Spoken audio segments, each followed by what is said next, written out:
नमस्कार दर्शकों, मैं हूं पंकज श्रीवास्तव और आप देख रहे हैं विधि का विधान। दर्शकों, आज का यह मंच आपसे भविष्य की कोई तारीख नहीं पूछेगा। आज यहाँ भाग्य की कोई भविष्यवाणी नहीं होगी। आज का प्रश्न आपकी कुंडली से भी नहीं होगा, आपकी चेतना से जुड़ा होगा। दर्शकों, ज्योतिष कहता है मनुष्य का सबसे पहला ग्रह उसका सूर्य होता है, क्योंकि सूर्य यह नहीं पूछता कि आप क्या कर रहे हैं, सूर्य यह पूछता है आप किस भाव से जी रहे हैं। दर्शकों, बहुत से लोग जीवन में आगे बढ़ जाते हैं, नाम पा लेते हैं, पद पा लेते हैं, पहचान बना लेते हैं, लेकिन भीतर कुछ लगातार टूटता रहता है और वहीं से जन्म लेता है सूर्य का प्रश्न। जो पहचान तुमने बनाई है, क्या वह तुम्हारी आत्मा से मेल खाती है? दर्शकों, सूर्य को समझना सफलता को समझना नहीं है, सूर्य को समझना अपने स्वरूप को समझना है। ज्योतिष में सूर्य आत्मा का कारक है, लेकिन आत्मा कोई रहस्यमयी शब्द नहीं है। आत्मा का अर्थ है आपका मूल स्वर, आपका नैसर्गिक स्वभाव, आपकी वह आंतरिक धुरी जिसके बिना जीवन सिर्फ अभिनय बनकर रह जाता है। दर्शकों, सूर्य आपको चमक देता है, लेकिन वह चमक दिखावे की नहीं होती है। वह चमक होती है आंखों की स्पष्टता में, वाणी की स्थिरता में और निर्णय की निर्भीकता में। यही कारण है जिस व्यक्ति का सूर्य संतुलित होता है वह चिल्लाता नहीं है, वह सिद्ध करता है, और जिस व्यक्ति का सूर्य कमजोर होता है वह हर समय अपने होने का प्रमाण मांगता रहता है।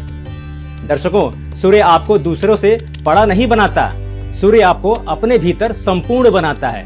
याद रखिए, अहंकार ऊंचे सूर्य से नहीं आता, अहंकार अस्थिर सूर्य की चीख है, और आत्महीनता कमजोर सूर्य से नहीं मिलती है, वो दबे हुए सूर्य की पीड़ा होती है। सूर्य का विधान यह है दर्शकों कि आप चाहे किसी पद पर हों, किसी भूमिका में हों, लेकिन यदि आप अपने निर्णयों से भाग रहे हैं, अपने सत्य से समझौता कर रहे हैं, तो समझ लीजिए आपका सूर्य कमजोर है। और यदि आप अकेले खड़े होकर भी अपने निर्णय की जिम्मेदारी ले रहे हैं, तो जान लीजिए सूर्य उदित है। यही है सूर्य का ज्योतिषीय अर्थ, जहाँ ग्रह भविष्य नहीं बताते, वे यह बताते हैं कि मनुष्य अपने जीवन का भार खुद उठा पा रहा है या नहीं। दर्शकों, आज का यह एपिसोड सूर्य को राजा के मुकुट से नहीं पहचानेगा। आज हम सूर्य को मनुष्य की रीढ़ में देखेंगे, उस सीध में चरित्र जिसे खड़ा होता है। क्योंकि सूर्य का विधान यह नहीं है कि आप कितने ऊंचे पहुंचे, सूर्य का विधान यह है कि वहां पहुंचकर भी आप कितने सच्चे रह पाए हैं। दर्शकों, अब जरा ठहरिए। अब हम सूर्य को न सिंहासन पर देखेंगे न वन पथ पर, अब हम सूर्य को अस्वीकृति के धूप में तपते हुए देखेंगे। हम बात कर रहे हैं कर्ण की। दर्शकों, कर्ण की कथा केवल वीरता की कथा नहीं है, वह तो अस्वीकार किए गए तेज की कथा है। ज्योतिष कहता है सूर्य आत्मसम्मान का ग्रह है, लेकिन जब वही सूर्य सम्मान से वंचित हो जाए तो वह मनुष्य के भीतर से और कठोर बना देता है। कर्ण सूर्य पुत्र थे, लेकिन जीवन भर उन्हें यह सिद्ध करना पड़ा कि वे योग्य हैं। यही सूर्य की सबसे करुण परीक्षा होती है दर्शकों, जब तेज जन्म से मिले लेकिन पहचान हर दिन छीन ली जाए। कर्ण का सभा में अपमान हुआ, उनके वंश पर प्रश्न उठा, योग्यता पर संदेह किया गया। याद रखिए दर्शकों, कमजोर सूर्य इन प्रहारों में टूट जाता है, लेकिन कर्ण का सूर्य टूटा नहीं, वह चुप रहा, वह झुका नहीं, वह भीतर भीतर और अधिक जलता रहा। दर्शकों, यही कारण है कि कर्ण का आत्मसम्मान गर्व नहीं था, वह पीड़ा से जन्मा हुआ गंभीर मौन था। जब कर्ण से पूछा गया तुम कौन हो, तो कर्ण ने उत्तर नहीं दिया, उन्होंने युद्ध भूमि में स्वयं को सिद्ध किया। लेकिन दर्शकों, यही सूर्य का सबसे तीक्ष्ण विधान प्रकट होता है। ज्योतिष कहता है जब सूर्य गुरु के बोध से कट जाए तो आत्मसम्मान हठ बन जाता है। कर्ण जानते थे कि अधर्म के पक्ष में खड़े हैं, लेकिन उनका सूर्य ऋण और अपमान की स्मृति में बंधा हुआ था। यह अज्ञान नहीं था दर्शकों, यह दिशाहीन तेज था, और दिशाहीन तेज प्रकाश नहीं देता, वह मनुष्य को अपने ही निर्णयों में जला देता है। कवच कुंडल का दान महान था, लेकिन वह दान कर्ण को बचा नहीं सका, क्योंकि सूर्य केवल त्याग से नहीं दिशा से संतुलित होता है। दर्शकों, कर्ण का सूर्य उग्र नहीं था, वह करुण था, लेकिन अकेला था, और यही कारण है कि उनका पतन दंड नहीं था, वह परिणाम था। याद रखिए दर्शकों, जहां सूर्य को धर्म की दिशा न मिले वहां वीर भी इतिहास बनाकर गिर जाते हैं। श्री राम और कर्ण दोनों सूर्य के प्रतीक हैं। अंतर केवल इतना है, एक का सूर्य धर्म से जुड़ा हुआ था और दूसरे का सूर्य पीड़ा में उलझा हुआ था। और यही है सूर्य का सबसे गहरा विधान कि केवल तेज होना पर्याप्त नहीं है, तेज को किस मार्ग पर रखा गया है यही तय करता है कि सूर्य उद्धार करेगा या पतन। दर्शकों, कर्ण हमें सिखाते हैं कि आत्मसम्मान अनिवार्य है, लेकिन आत्मसम्मान यदि विवेक से कट जाए तो वही सबसे बड़ी त्रासदी बन जाती है। यही है कर्ण का सूर्य, करुण, तीक्ष्ण और चेतावनी देता हुआ, और यही है विधि का विधान। दर्शकों, सूर्य के संतुलन को थोड़ा और गहराई से समझते हैं। ज्योतिष कहता है सूर्य केवल आकाश में चमकने वाला ग्रह नहीं है। सूर्य मनुष्य की आंतरिक धुरी है, वह धुरी जिस पर जीवन घूमता है, जिस पर निर्णय टिकते हैं और जिसके बिना सारी उपलब्धियां भी डगमगाने लगती हैं। दर्शकों, सूर्य का कार्य आपको श्रेष्ठ सिद्ध करना नहीं है, सूर्य का कार्य आपको सत्य में स्थिर करना है। श्रेष्ठता तुलना से आती है, लेकिन सत्य स्वीकार से आता है। जब सूर्य संतुलित होता है तो व्यक्ति न स्वयं को दूसरों से ऊंचा मानता है, न स्वयं को दूसरों से छोटा समझता है। वह स्वयं को जैसा है वैसा ही स्वीकार करता है, और यही स्वीकार उसे स्थिर बनाता है। दर्शकों, संतुलित सूर्य वाला व्यक्ति जानता है कहाँ झुकना धर्म है, कहाँ झुक जाना अधर्म बन जाता है, और कहाँ मौन मर्यादा है और कहाँ मौन कायरता बन जाता है। यही समझ सूर्य देता है। लेकिन जब सूर्य असंतुलित होता है तो दो स्थितियां जन्म लेती हैं। पहली, अहंकार की, जहां व्यक्ति हर बात को अपने मैं से जोड़ लेता है। हर असहमति उसे अपमान लगती है, हर सुझाव उसे चुनौती लगती है, और हर संवाद उसे संघर्ष लगने लगता है। याद रखिए दर्शकों, यह अच्छा सूर्य नहीं है, यह अस्थिर सूर्य है। और दूसरी स्थिति यह होती है आत्महीनता, जहां व्यक्ति अपनी ही उपस्थिति पर संदेह करने लगता है। वह बोल सकता है लेकिन बोलता नहीं है, वह सक्षम होता है लेकिन आगे नहीं आता, क्योंकि उसका सूर्य दबा हुआ होता है। दर्शकों, ज्योतिष की यह बात बहुत स्पष्ट है। अहंकार सूर्य की प्रचुरता से नहीं, उसकी असंतुलित अभिव्यक्ति से आता है, और आत्महीनता सूर्य की कमी से नहीं, उसके निरंतर दबाव से जन्म लेती है। सूर्य का वास्तविक संतुलन आत्म स्वीकृति में है, जहां व्यक्ति अपने प्रकाश से नहीं डरता और दूसरों के प्रकाश से ईर्ष्या नहीं करता, जहां वह जानता है कि हर सूर्य का उदय काल अलग अलग होता है। दर्शकों, सूर्य का ज्योतिषीय महत्व यही प्रकट होता है। सूर्य आत्मा का कारक है, पिता का कारक है, नेतृत्व का भी कारक है और उत्तरदायित्व का भी कारक है। लेकिन यह नेतृत्व आदेश देने का नहीं है, उदाहरण बनने का नेतृत्व है।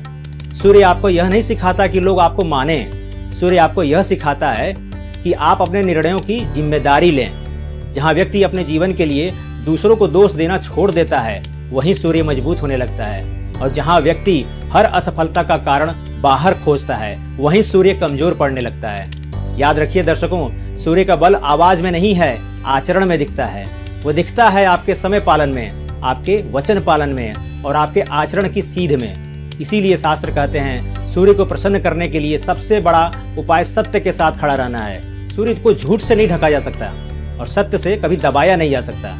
दर्शकों, यही है सूर्य का विधान है, जहां आत्मा अपने ही प्रकाश में खड़ी होकर सीख ले, जहां व्यक्ति न चमकने की होड़ में हो, न छिपने की आदत में, बल्कि अपने होने की गरिमा में स्थिर हो जाए। यही सूर्य का संतुलन है और यही सूर्य का ज्योतिषीय महत्व है, और यही है विधि का विधान। दर्शकों, अब हम उस द्वंद्व पर आते हैं जहां मनुष्य अंदर से सबसे अधिक टूटता है। वो है सूर्य और शनि का संघर्ष।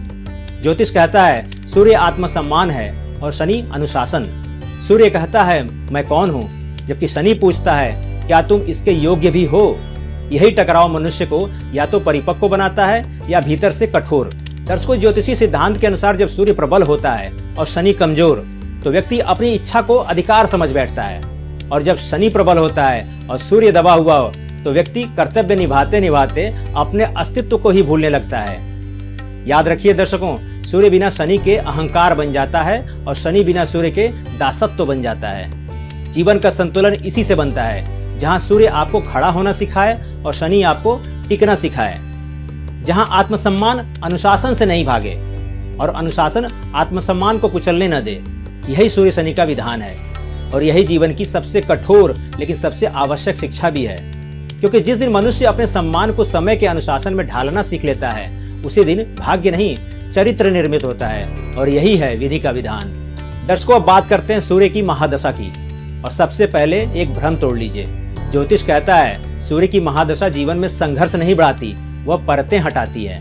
यह वह काल नहीं है जो आपको तोड़ने आता है, यह वह काल है जो आपको आपसे मिलवाने आता है। दर्शकों, सूर्य की महादशा में परिस्थितियां अचानक बहुत बड़ी नहीं हो जाती, लेकिन निर्णय अचानक बहुत स्पष्ट हो जाते हैं। यह वह समय है जब जीवन आपसे पूछता है तुम जो कर रहे हो क्या वह तुम्हारे स्वभाव, तुम्हारी चेतना, तुम्हारे मूल स्वर से मेल खाता है। सूर्य की महादशा पहचान का काल है। इस महादशा में व्यक्ति को नेतृत्व के अवसर मिलते हैं, जिम्मेदारियां मिलती हैं, निर्णय लेने की स्थिति मिलती है। लेकिन दर्शकों, सूर्य यह नहीं देखता कि आपको कितना अधिकार मिला है, सूर्य यह देखता है आपने उस अधिकार के साथ कैसा आचरण किया है। यदि भीतर सूर्य कमजोर होगा, यही अवसर आपका अहंकार बन जाता है। व्यक्ति सुनना बंद कर देता है, सलाह को चुनौती समझता है और अधिकार को अपनी पहचान का प्रमाण मान लेता है। याद रखिए दर्शकों, यह सूर्य की शक्ति नहीं है, यह सूर्य की अस्थिरता है। और यदि भीतर से सूर्य शुद्ध हो तो वही अवसर सेवा बन जाते हैं। ऐसा व्यक्ति नेतृत्व को बोझ नहीं, कर्तव्य समझता है। वह आगे से नहीं बढ़ता कि दिशा दे सके। दर्शकों, सूर्य की महादशा आपसे सफलता नहीं मांगती, वह आपसे ईमानदार आत्मस्वीकृति मांगती है। यह काल आपसे यह नहीं पूछता कि आपने क्या पाया, यह आपसे यह पूछता है कि आपने क्या छोड़ा है। क्या आपने अपने मूल सिद्धांत छोड़ दिए हैं? क्या आपने सत्य से समझौता किया है, या क्या आपने दबाव में आकर अपने निर्णय किसी और को सौंप दिए? सूर्य की महादशा में झूठ के साथ खड़ा रहना बहुत कठिन हो जाता है, क्योंकि सूर्य छाया को सहन नहीं करता। वह या तो प्रकाश बनता है या फिर अंधकार दिखा देता है। दर्शकों, शास्त्र कहते हैं यदि सूर्य की महादशा में व्यक्ति अपने पिता तत्व से संघर्ष करे, अपने गुरु आदर्शों से कट जाए या अपने दायित्वों से भागे, तो यही महादशा मानहानि, आत्मिक असंतोष और भीतर की थकान दे देती है। लेकिन यदि यही काल विनम्रता, उत्तरदायित्व और सत्य के साथ जिया जाए तो सूर्य की महादशा मनुष्य को भीतर से राजा बना देती है। ऐसा राजा जिसे सिंहासन की आवश्यकता नहीं है, क्योंकि उसका आत्मसम्मान डगमगाता नहीं है।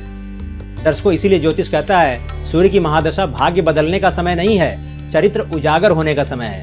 यह काल आपको बड़ा नहीं बनाता, यह आपको साफ बनाता है। और जिस दिन मनुष्य अपने जीवन की जिम्मेदारी बिना शिकायत उठाने लगता है, उसी दिन सूर्य की महादशा संघर्ष नहीं रहती, वह आत्मबोध का काल बन जाती है। यही है सूर्य की महादशा का विधान, जहाँ जीवन आपसे लड़ता नहीं, आपको आईना दिखाता है। और यही है विधि का विधान। दर्शकों, आइए एक पौराणिक पात्र से सूर्य को लेकर एक गंभीर चेतावनी से भरा प्रसंग आपको सुनाता हूँ। यह कथा किसी अज्ञानी की नहीं है, यह कथा अत्यधिक तेजस्वी लेकिन दिशाहीन सूर्य की है। हम बात कर रहे हैं हिरण्यकश्यप की। दर्शकों, हिरण्यकश्यप केवल एक असुर नहीं था, वह तपस्वी था, वह अदम्य इच्छा शक्ति वाला व्यक्ति था और वह असाधारण बुद्धि से युक्त शासक भी था। पुराण बताते हैं कि उसने वर्षों तक कठोर तप किए और ब्रह्मा से अद्भुत वरदान प्राप्त किए, यानी उसके पास शक्ति भी थी, साधना भी थी और नेतृत्व भी था। ज्योतिष की भाषा में कहें तो उसका सूर्य अत्यंत प्रबल था। लेकिन दर्शकों, यही से सूर्य की सबसे सूक्ष्म परीक्षा आरंभ होती है। जब सूर्य गुरु तत्व से कट जाए, जब तेज धर्म की दिशा न पाए, तो आत्मबोध अहंकार में बदलने लगता है। हिरण्यकश्यप ने धीरे धीरे अपने तेज को ईश्वर से ऊपर मानना शुरू कर दिया। उसने घोषणा की, अब कोई विष्णु नहीं है, अब कोई धर्म नहीं है, अब मैं ही देव हूँ। दर्शकों, यह अज्ञान नहीं था, यह सोची समझी घोषणा थी। और यही विकृत सूर्य की पहचान है, जहाँ व्यक्ति अपने ज्ञान को सत्य का विकल्प समझ बैठता है। हिरण्यकश्यप ने यज्ञों पर प्रतिबंध लगा दिए, पूजा को अपराध घोषित कर दिया और स्वयं को आराध्य बनवाने लगा। इसका परिणाम क्या हुआ? राज्य में भय फैल गया, वाणी दब गई और सत्य छिपकर जीने लगा। याद रखिए दर्शकों, जब सूर्य धर्म से कट जाता है तो शासन सेवा नहीं करता, वह नियंत्रण करने लगता है। और सबसे करुण तथ्य यह है कि हिरण्यकश्यप का पतन बाहर से नहीं आया, वह भीतर से शुरू हुआ। उसका अपना पुत्र प्रहलाद, जो गुरु विष्णु और धर्म से जुड़ा था। दर्शकों, यही सूर्य का सबसे गहरा विधान सामने आता है। जब सूर्य धर्म से कट जाए तो वही सूर्य अपने ही वंश में प्रतिरोध खड़ा कर देता है। हिरण्यकश्यप राजा था, बलशाली था, लेकिन सत्य के सामने अंधा हो चुका था। और याद रखिए दर्शकों, अंधा सूर्य प्रकाश नहीं देता, वह केवल छाया बढ़ाता है। नृसिंह अवतार किसी असुर का वध नहीं था, वह संतुलन की पुनर्स्थापना थी। यह दंड भी नहीं था, यह परिणाम था। हिरण्यकश्यप की कथा हमें यह चेतावनी देती है कि जब सूर्य गुरु, धर्म और विनम्रता से कट जाए तो वही सूर्य राजा को भी अत्याचारी बना देता है। इसलिए शास्त्र कहते हैं दर्शकों, सूर्य को सबसे अधिक आवश्यकता होती है धर्म की दिशा की, क्योंकि सूर्य यदि धर्म से जुड़ा हुआ हो तो वह राम बनता है, और यदि धर्म से कट जाए तो वही सूर्य हिरण्यकश्यप भी बनाता है। यही है सूर्य की सबसे कठोर चेतावनी और यही है विधि का विधान। दर्शकों, अब जरा रुकिए, अब हम कुंडली नहीं खोलेंगे, अब हम ग्रहों से सवाल नहीं पूछेंगे, अब सवाल आपसे है। दर्शकों, कभी आपने यह महसूस किया है कि जीवन में सब कुछ होते हुए भी कुछ अधूरा सा रह जाता है? काम है, पहचान है, जिम्मेदारियां हैं, लेकिन भीतर एक अस्थिरता बनी रहती है। ज्योतिष कहता है यह समस्या भाग्य की नहीं होती है, यह समस्या सूर्य की होती है। सूर्य की कमजोरी हमेशा असफलता नहीं देती, कई बार वह आपको भीड़ में खड़ा कर देती है, लेकिन भीतर से अकेला छोड़ देती है और यही से मनुष्य उपाय खोजने लगता है, मंत्र, रत्न, पूजा, दान। लेकिन दर्शकों, यही यदि सूर्य इन सबसे शुद्ध हो जाता तो इतिहास हिरण्यकश्यप जैसे पात्र कभी नहीं गिरते। सूर्य कोई ऐसा ग्रह नहीं है जो बाहर से बदला जाए। सूर्य वह ग्रह है जो आपसे आपको आचरण मांगता है। वह यह नहीं पूछता कि आप क्या बोलते हैं, वह यह देखता है कि आप क्या निभाते हैं। इसलिए आज सूर्य के उपाय किसी सूची की तरह नहीं होंगे। आज के उपाय आईने की तरह होंगे, जहां आप अपने ही जीवन को देखकर यह तय करेंगे कि आप अपने जीवन का भार भाग्य पर छोड़ रहे हैं या खुद उठाने को तैयार हैं। क्योंकि याद रखिए दर्शकों, सूर्य मंत्रों से नहीं, चरित्र से शुद्ध होता है। और अब इसी सत्य से हम सूर्य के उपायों को समझेंगे। आज के उपाय किसी पूजा पाठ की सूची नहीं है, ये उपाय आपके जीवन की रीढ़ से जुड़े हुए हैं। दर्शकों, यह सूर्य का सबसे पहला और सबसे कठोर उपाय है। ज्योतिष में सूर्य आत्मा और नेतृत्व का कारक है और नेतृत्व का पहला नियम होता है जिम्मेदारी। जब व्यक्ति अपने निर्णयों का दोष परिस्थितियों पर डालता है, लोगों पर डालता है या भाग्य पर डाल देता है, तो समझ लीजिए वहां सूर्य कमजोर हो रहा है। याद रखिए दर्शकों, दोष देना सूर्य को क्षीण करता है और जिम्मेदारी लेना सूर्य को स्थिर करता है। संतुलित सूर्य वाला व्यक्ति यह नहीं कहता मेरे साथ ऐसा क्यों हुआ, वह कहता है अब मुझे क्या करना है। ज्योतिष की भाषा में कहें, जहां व्यक्ति अपने कर्म का भार खुद उठाने लगता है, वहीं सूर्य प्रबल होने लगता है। दर्शकों, दूसरे उपाय की बात करते हैं। सूर्य का संबंध केवल सत्ता से नहीं है। सूर्य परंपरा का ग्रह है, पिता जो जीवन का पहला अनुशासन देता है, गुरु जो दिशा देता है और आदर्श जो चरित्र को ऊंचाई देते हैं। ज्योतिष कहता है सूर्य वंश से नहीं, परंपरा से मजबूत होता है। जब व्यक्ति अपने पूर्वजों को तुच्छ समझता है, अपने गुरुओं को नकारता है या अपने आदर्शों को छोड़ देता है, तो उसका सूर्य भीतर से कटने लगता है। याद रखिए दर्शकों, सूर्य वह ग्रह है जो यह सिखाता है कि आगे बढ़ने के लिए पीछे से जुड़ा रहना पड़ता है। सम्मान का अर्थ अंधी स्वीकृति नहीं है, सम्मान का अर्थ है कृतज्ञता। और जहां कृतज्ञता होती है वहीं सूर्य स्थिर और शांत होता है। दर्शकों, यह तीसरा सबसे सरल उपाय आपको बता रहा हूं और सबसे सूक्ष्म भी है। प्रातः का सूर्य अहंकार नहीं देता, वह चेतना जगाता है। ज्योतिष में सूर्य दृष्टि का ग्रह है और दृष्टि केवल देखने का नाम नहीं है, दृष्टि का अर्थ है स्वीकार। जब आप उगते सूर्य को देखते हैं और कुछ क्षण मौन रहते हैं, तो आप बाहर के प्रकाश को नहीं, भीतर के प्रकाश को स्वीकार करते हैं। यह मौन किसी तपस्या का नहीं, किसी संकल्प का मौन होता है, जहाँ व्यक्ति अपने भीतर यह कहता है मैं अपने जीवन की जिम्मेदारी स्वीकार करता हूँ। याद रखिए दर्शकों, सूर्य को शब्दों की नहीं, स्वीकृति की आवश्यकता होती है। दर्शकों, इन उपायों में कोई डर नहीं है, कोई चमत्कार नहीं है, यह जीवन जीने की शैली है। याद रखिए, सूर्य प्रसन्न होता है जब आप अपने जीवन का भार कंधों पर नहीं, चरित्र पर उठाने लगते हैं। और जिस दिन मनुष्य दोष छोड़ देता है, कृतज्ञता सीख लेता है और मौन में अपने सत्य को देख लेता है, उसी दिन सूर्य केवल कुंडली में नहीं, जीवन में उदित हो जाता है। यही है सूर्य का वास्तविक विधान और यही है विधि का विधान। दर्शकों, आज की कथा यहाँ विराम नहीं लेती, लेकिन सूर्य अस्त नहीं होता, वह केवल दृष्टि से ओझल होता है। सूर्य आपको राजा नहीं बनाता, सूर्य आपको स्वयं का स्वामी बनाता है। इसी विश्वास के साथ फिर मिलेंगे अगले ग्रह के साथ, अगले विधान के साथ। तब तक अपने भीतर के सूर्य को जगाए रखिए। हर हर महादेव।